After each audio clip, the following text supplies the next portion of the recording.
Hi guys, welcome back. Today I'm doing some high school advice because you have been requesting this so much. I don't think I've ever had a video request this much, so I'm finally putting it out there for you guys. If you guys didn't know, I just graduated from high school. I'm going to be a freshman in college. Kind of nervous about that, actually very nervous about that. But since I survived high school, I decided to share with you guys my biggest tips for you. Also, I'm not going to be one of those YouTubers that's going to share just like cliche high school advice. Some of it does sound cliche, but that's because it's actually true. I'm sharing advice with you that's like cutting out the crap and just telling you how it is and giving you actual real advice because I'm pretty sure that's what you need. You don't want like stuff that's obvious. So let's get started. I got my notes right here because I want to take this very seriously. Don't be scared to do a sport or extracurricular activity because you don't think you're gonna have time. I know it might seem scary when you're going into high school and thinking of all like the homework you're gonna have and all the harder classes and everything, but that shouldn't be a reason for you to not do a sport or like extracurricular outside activity or something. It's actually very important that you do out of school activities because it really helps with your time management and it's also gonna look good on your college application one day. And I don't think you should do things just for college applications, that's a whole other story, but it is important to keep that in mind. I was on the varsity cheer team freshman year during first semester, and it is like lots of work to manage school and sports, but it's so good for time management. It teaches you how to study, be organized, and do things in a certain time frame, which is a great life skill to have. That's something that kind of forces you into learning time management, and it really did help me. Next up, study hard, but not too much. I know now that you're in high school and colleges are gonna care about your grades and everything, that you think you have to dedicate your entire life to getting good grades and studying and all that, but that is the opposite of the truth. High school is still part of your childhood and you want to enjoy it as much as you can. Yes, the workload is gonna be more and it's gonna be a little more difficult and your transcript does go to colleges. As long as you're working hard, but also letting yourself relax and have fun and going to hang out with friends, that's like a good way to do it. Just find a happy medium of both because you want to look back on your high school experience with good memories, not just being locked in your room studying literally 24/7. You want to live in the moment and enjoy everything while you have it because it's still your childhood. My next word of advice is that you don't have to be defined by your friend group. You can always break away if you need to. If you have a group of friends at the beginning of the school year and you find yourself not feeling comfortable around them or you feel like you have to change to fit in with them, that's a red flag. Don't hang out with those kinds of people. Even if your school is small, there's probably someone else that is more similar to you. Don't suffer to be with the group of friends just so you can have friends. Try to find people that you relate to more, whether they're popular or not. Popularity really doesn't matter in the long run at all. I wasn't popular in high school and I was completely fine and I had a great group of friends. So really just try to find the people that you relate to the most and it's all gonna work out. Number 4 is a very good word of advice that you guys should listen up if you're an underclassman. Respect the upperclassmen. Oh my gosh. When I was a freshman, I came to the school like looking up to the upperclassmen. I thought they were so cool. I made sure to not get in their way or go into their designated areas of the school. It's just an unwritten rule that you respect the upperclassmen because they're here before you.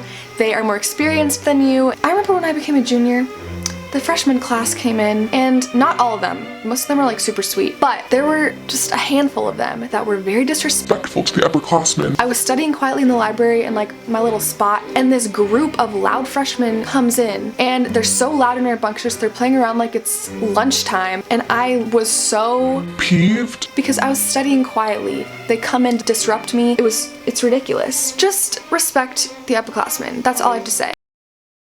This next one is cliche, and I know you've heard it a million times, but I'm just gonna say it again because it is important. Talk to your teachers. If you're confused in class, I know you might not want to, but seriously just go up to them after or email them later if you don't want to like say it in front of a bunch of people that you want to meet with them. And just schedule maybe like 15 minutes, just clear things up. I did that so many times, especially with math, and it makes a huge difference. It not only helps you with the material, but it also shows the teacher that you're trying and that you care. I did better on so many tests just because I got some clarification on the material. If I didn't meet with my teacher before that, tests would not have gone well. Okay, I know if teachers are watching this, they're probably not gonna be happy that I'm giving you this sort of advice. If you're in English class and you have to do a nightly reading, sometimes life just gets the best of us. Always try to read your homework and do everything the teacher tells you to do, but there are some nights where you physically can't, and don't do that often, but sometimes there's too much going on, you're very overwhelmed, you've had a rough day, you have so much other homework to do, you have a huge test tomorrow. If you get in a sticky situation like that, Don't do this every single day. Only do it in case of emergencies. Go to schmoop.com or GradeSaver or SparkNotes. There are tons of websites like that kind of help students if they can't finish their homework. Or you can do that on top of doing your homework to get even a better understanding. Schmoop saved me. If I had an English reading and I really just did not have any time to do it, I would just quickly go on Schmoop and read the plot summary of my chapter. And then I would make sure to catch up on the actual chapter later, because it is important to read like every single thing that a teacher assigns, because Schmoop doesn't include everything, but it just gives you a little basis of the plot, and that way you can kind of get an understanding of what goes on the next day in class. But then I would recommend going back to read it when you have time. You don't want to get too behind. Another little reminder is that one bad grade is not gonna affect you. I've had lots of tests in my high school career where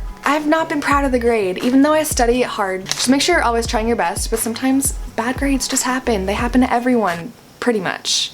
Some people are lucky and they just don't get bad grades. If you want to meet with your teacher and kind of clear things up, just let it teach you to go to the teacher before the test next time and study a little bit harder, and hopefully you'll improve. One bad test grade is not gonna kill you. I promise. Another little word of advice is just don't run to class. Only run if like everyone else is in class and the bell rang like 2 minutes ago and you're sprinting to get there, that's fine. But don't run if you're not running late. It's just not necessary at all, and you don't need to do that. Another helpful tip is to try to find a friend in each class that you have. Even if you're not super close, it's nice to just have someone that you can kind of talk to a little bit, because you can ask questions to them about what's going on in the class if you missed a day or you're confused or something. And it kind of just makes class a little bit better too if you just have one person that you can kind of be partners with or something, or sit next to. It just makes class more enjoyable. And I know you're not gonna have a friend in every single class, but maybe make a goal to befriend someone there. And if you're quiet, kind of like I was all throughout high school, it can be kind of hard. If you make a conscious effort to talk to someone, chances are you'll find something in common. Another big tip is to not change your values to impress people. I know that there might be a lot of peer pressure in high school. Don't change what you believe just to fit in. Trust me, it is not worth it. Another word of advice might sound a little confusing, but if you're having a bad day, if everything seems to be going wrong at school, like you're late for class, your teacher yells at you, you get a bad grade, your friends are gone so you have no one to sit with at lunch, just try to laugh it off. I know that sounds hard. Like, I've been in a bad mood at school so many times, but it's so normal, and at some point you just kind of have to be like, you know, don't let it get you super down in the dumps. I know school's not the best place to be all the time, but it's really not that deep sometimes. You know, it's gonna be okay. Another tip, when you're walking to class, don't wear headphones. I've seen some people do this, and I'm not like fully against it. I feel like it just shows that you're kind of closed off, and if you want to talk to people and kind of be more social and make some friends, keep your headphones out, say hi to people as you walk to class, and it's just a good way to show that you're friendly. Another tip, screw the F-boys. They're pointless. You might get a lot of attention from guys, you might not. I didn't really get much attention from guys at all. Just be careful, because I know it can seem all new and fun when a guy starts talking to you, but make sure his intentions are good. Even if they seem cute and are charming and all that, you're gonna end up hurt in the long run, and they're just not worth it. You're gonna find a guy or girl or whoever you want to be with one day that will love you and you'll love them back, and if that doesn't come in high school, that is no problem at all. It definitely didn't come for me in high school. Just steer clear of the F-boys. That's my advice. These next two tips are from my friend. I told her I was making a high school advice video and she wanted to throw in some tips, so here you go. Try to go a week without wearing makeup. That sounds kind of weird, I know, but trust me, it's actually really good for you. I went all through high school pretty much wearing makeup every single day to school, and I didn't go full out, like I wouldn't wear foundation every day, but I did wear mascara and concealer every day pretty much in high school. I told myself I felt comfortable going out in public without makeup, but in reality I actually didn't. I was using it to kind of cover up. I didn't feel comfortable without it. It's so important to feel beautiful without having to wear a single drop of makeup. Like sometimes you wake up late and you don't feel like putting it on, or like you don't want to, and that should be fine. You can just walk out the door. And a lot of people have no struggle with this at all, which is great. But if you're wearing makeup for the wrong reason, really reevaluate why you wear it every day. Challenge yourself to go to school without it, even if you feel really awful about yourself. These past 2 weeks, I haven't really worn makeup. The only makeup I've worn is maybe mascara like twice and some eyebrows, but I haven't put on face makeup at all, and it really helps clear up your skin. I'm not even wearing any right now. I'm not wearing a single drop of makeup. I really encourage you guys to do the same. I didn't think I would ever do that again, but like honestly, I only wear makeup when I feel like it now. Try going to school without makeup for a week and you seriously might see yourself in a different way and feel better, and your skin will also probably look better too. And the last tip of advice in this whole video, what was the last tip she shared with me? I actually forget the last tip she shared with me, which is kind of disappointing. Oops. But anyway, I hope you guys enjoyed all this high school advice. I know it might have sounded a little bit rambly, but I wanted to share this with you, and I know you guys really wanted to hear some. Pretty soon, in the snap of your fingers, in the blink of an eye, it's gonna be over. I sound so old saying that, like I literally just graduated. You're not. Okay. So yeah, I hope this helped you guys out, and thank you for watching. I love you guys so much, and I will talk to you in my next video. Bye!